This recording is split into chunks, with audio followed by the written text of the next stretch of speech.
Have you ever heard of parents who prayed while their babies slowly slipped away? This is one of those stories that feels so painful, so haunting, that it shakes everything we believe about faith, responsibility, and the thin line between devotion and neglect. In June of 2023, Blair and Taylor Edwards welcomed their newborn son, Hayden, into the world. To outsiders, they looked like any ordinary couple, young, hopeful, and grateful for their little boy. But behind closed doors, there was a guiding force in their lives that outweighed modern medicine: their faith-healing church. This church preached that prayer could cure every illness, that doctors were unnecessary, and that hospitals were a sign of weakness in one's belief. At first, Hayden was a healthy baby. But soon after birth, something seemed wrong. His tiny body showed signs of jaundice, a condition that in most cases is easily treatable with medical care. His skin took on a yellow tint, his eyes looked tired, and his cries grew weaker. For any new parent, these were alarm bells loud enough to spark panic. But Blair and Taylor didn't dial 911. They didn't rush to the ER. Instead, they clung to the words of their church leaders: "Place your trust in God, not in man." So when Hayden began struggling, the parents made a choice that would forever change their lives. Instead of heading to the hospital, they took him to their church. Inside the dim, echoing hall, with candles burning and voices chanting, the congregation gathered around the fragile baby. They prayed, they sang, they begged for a miracle. Hours passed. His condition worsened, but no one called for a doctor. Imagine being in that room, the heavy silence between prayers, the sight of a tiny infant, helpless, his life slipping away while those around him believed that faith alone could heal him. The church walls, meant to be a sanctuary, became a prison. By the time anyone realized the severity of the situation, it was already too late. After hours of prayer, Hayden's little body went still.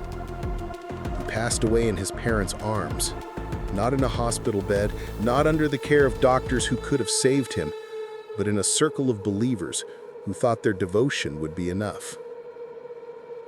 2 years later, in 2025, Blair and Taylor stood in a courtroom, not as grieving parents alone, but as defendants. Their trial revealed the heartbreaking details. Hayden's condition was not rare, not untreatable, not hopeless. With basic medical intervention, he would have lived. The court found them guilty of criminal neglect. Their sentence: 30 days in jail and 5 years probation. A punishment that sparked outrage and debate. Was it too lenient? Too harsh? Or was it just a tragic acknowledgement that blind faith had cost a child his life? But perhaps the most chilling part came from Blair herself. Standing before the judge, she admitted her remorse. She told the court that Hayden's death had taught them a lesson, that faith is not a substitute for action, and that seeking medical help doesn't mean betraying belief. For the first time, she publicly urged others in her community to think differently, to put life before ritual. Yet the tragedy lingers. Hayden's story is now one among many tied to faith-healing communities where children die from preventable illnesses every year. The question remains, when belief demands silence, when prayer replaces treatment, how many more lives must be lost? This case forces us to confront something uncomfortable. When does faith become fatal? And how do we balance devotion with responsibility, especially when a child's life hangs in the balance? Some will see Blair and Taylor as victims of manipulation, trapped by doctrine.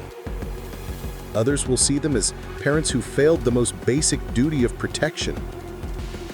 Both might be true. What's undeniable is that Hayden's life, short and innocent, has become a reminder that blind faith can carry a deadly cost. If you've stayed with me this far, I want you to take a moment and think. What would you have done in their place? Would you defy your community? Would you risk being shunned to save your child? Or would you bow your head, pray, and hope for a miracle? This isn't just a story about one family. It's about the dangers of letting belief overshadow reason. It's about the fine line between devotion and denial. And it's about a baby's life that could have been spared if only his parents had chosen differently. This is the kind of story we uncover here, where faith, crime, and tragedy collide. You've been watching Phantom Dossier. If you want more stories that pierce through the silence and reveal the darkest truths hidden behind ordinary lives, subscribe, because the next case might leave you questioning everything you thought you knew.